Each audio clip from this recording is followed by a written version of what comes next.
వాళ్ళెవరికి ఓట్లు పడలేదంట. ఇదేమో లాచుక్క మ్యాచ్కి నాకు అర్థం కావట్లా. మీరు అనుకునే స్క్రిప్ట్ ఉంది చూసారా, 11 మంది వేశారు, పులివెందుల్లో 11 మంది నామినేషన్ వేశారు, ఒంటిమెట్టలో 11 మంది నామినేషన్ వేశారు. అది ఓట్లు కూడా 11 వేస్తారు. ఏంటి అరుణ గారు ఏదో చూపిస్తున్నారు, ఒక్క నిమిషం లక్ష్మణ్ ఏదో చూపిస్తున్నారు, మళ్ళీ మీరే మాట్లాడదు కానీ.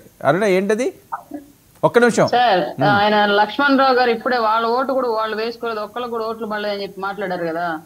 దానికి సంబంధించి ఇండిపెండెంట్ గా వేసినటువంటి అభ్యర్థులకు వచ్చి శివ కళ్యాణ్ ఇండిపెండెంట్ 101 ఓట్లు, రాజేంద్రనాథ్ రెడ్డి 79 ఓట్లు, జయభరత్ రెడ్డి 35 ఓట్లు, రవీంద్రారెడ్డి 14 ఓట్లు, సురేష్ రెడ్డి 4 ఓట్లు, 111 ఓట్లు. ఇది నమోదైంది ఇవాళ ఇతరులకి. అక్కడ వీళ్ళకి సగం నాలెడ్జ్ ఉంటుంది, సగం నాలెడ్జ్ ఉంది. చూపించింది ఓట్లు అసలు యాక్చువల్ మాకు ఇయ్యాలా, ఆ 11 ఓట్లు మాకు ఇయ్యాలా, మాకేస్తే సార్. మీకు స్క్రిప్ట్ అర్థమైందా వర్మ గారు? మాకు ఇవ్వాల్సిన 11 ఓట్లు నోటాకి వేశారు. అంటే ఎంత స్క్రిప్టెడ్ గా వీళ్ళందరూ అర్థం చేసుకోండి. ఎందుకంటే సేమ్ యాజ్ ఒక జరిగినటువంటి కూడా అంతే, 1200 ఓట్లు మా బండి ఇంకో విషయం వినాల మిత్రమా, వినాలా? ఒక్క నిమిషం డిస్టర్బ్ చేద్దాను.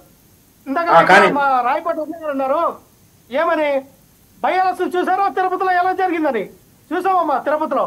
ఇదే బై ఎలక్షన్ లో ఎంపీ జరిగినటువంటి ఎలక్షన్ లో 4,75,000 ఓట్లు వైఎస్ఆర్ పార్టీకి పడితే 2,45,000 ఓట్లు టీడీపీ పడ్డాయి, 45,000 ఓట్లు బీజేపీ పడ్డాయి. అంటే ప్రజాస్వామ్యంగా జరిగిన ఎలక్షన్ కాబట్టి సుమారు కూటమికి 3 ఏదైతే మీరు కూటమిగా భావిస్తున్నటువంటి మీ బీజేపీ మీ టీడీపీ ఏమవుతున్నాయో అక్కడ 3 లక్షల పైగా ఓట్లు పడినాయి. అది అర్థం చేసుకోవాలా. మీకులాగా ఎంత ప్రజాధనాన్ని అలాగే ఈ యొక్క అధికారాన్ని దుర్వినియోగం చేస్తా వ్యవస్థలన్నీ మా దగ్గరికి ఏకకృతం చేసి ఇటువంటి దుర్మార్గమైన ఎలక్షన్ మేము జరపలా. మళ్ళీ మీరు ఎమ్మెల్సీ ఎన్నికల గురించి అన్నారు. ఎమ్మెల్సీ ఎన్నికల్లో మీకు గెలిచిన ఎమ్మెల్సీ ఏ రకంగా గెలిచారు? మీరు గెలిచారు కదా 1-2. వాళ్ళు కూడా ఎటువంటి ఫోర్స్ చేసి గెలిచారో వాళ్ళు 2 తరగతి చదివారా, 3 తరగతి చదివారా, 4 తరగతి చదివారా, ఒకసారి ఆధార్ కార్డు వాళ్ళు చదివిన డిగ్రీ పట్టు ఒకసారి వెరిఫై చెయ్యాలా. అన్నా గారు మనం ఏదో గుట్టగలిసి మొహం మీద పడితే వైఎస్ఆర్ పార్టీ వాళ్ళే కడుక్కుంటారులే తుడుచుకుంటారులే అంటే ఎలాగా అమ్మా? అవదు కదా, ఇది ప్రజాస్వామ్యం కదా. ఇంకా చెప్తారు, ఇంకా పెద్ద పెద్ద మాట్లాడినారు సార్, చాలా పెద్ద పెద్ద మాట్లాడుతూ ఉన్నారు. ఓకే వంశీ, ఇది ఓపెన్ అవట్లేదు, మీరే చూపించి చెప్పండి. నేను చూపిస్తాను సార్ వర్మ గారు. ఓకే, రేగడి లక్ష్మణరావు గారు చూపించిన వీడియో, పాపం వాళ్ళకి అంబటి రాంబాబు గారు పంపించినటువంటి ఈ వీడియో. అంబటి రాంబాబు అనేటటువంటి వ్యక్తి సర్క్యులేట్ చేసినటువంటి ఫేక్ వీడియో అది.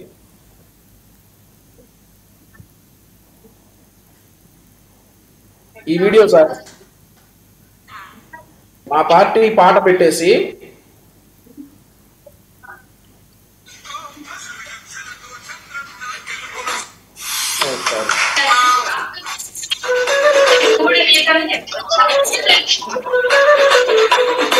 ఈ వీడియో చూపించారు సార్ రేగడి లక్ష్మణరావు గారు.